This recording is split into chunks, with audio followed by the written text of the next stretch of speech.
तीसरा फरमाते हैं, अगर मौत की तकलीफ से बचना चाहते हो तो अपनी माँ से, अपने बाप से सिले रहम किया करो।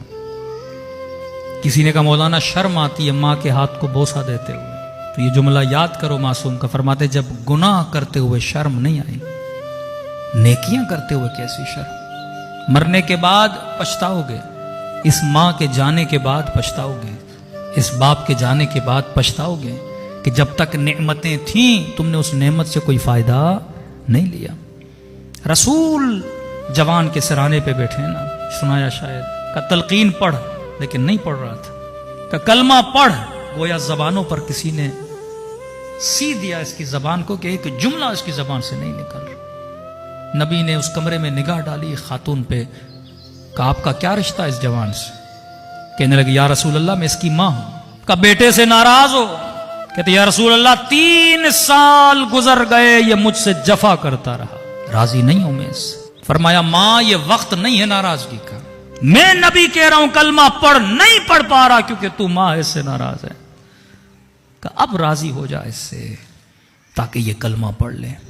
मां ने कहा रसूल तेरी रजा के लिए, खुदा की रजा के लिए मैंने इससे रजामंदी जाहिर की। यहां कहना था, उस जवान की जबान खुली और कहा अशहदु अल्ला इलाहा इल्लल्लाह। ये नेमतें घरों में हैं जिनसे हम फायदा नहीं लेते। बंदा बहुत दूर की सोचता है, उम्रा कर लूं, इमाम हुसैन की जियारत कर लूं। अरे ये जियारतें तेरे घर में हैं, ये नेमतें तेरे घर में हैं, क्यों फायदा नहीं लेता? इतनी दूर का क्यों सोचता है? ये तौफीक हासिल करेगा तो बड़ी तौफीक मिलेगी। तमन्ना है कि इमाम जमाना के हाथों को बोसा दूं, तो पहले मां के हाथ को तो बोसा दे, तेरे बाप के हाथ को तो बोसा दे, फिर उस शफीक बाप का हाथ तुझे नसीब होगा जिसकी तू तमन्ना कर रहा है। का काबे को देखना इबादत, आलिम को देखना इबादत, माँ बाप को देखना इबादत है। कितने लम्हे हमारी नस्लें ये इबादत हासिल करती हैं।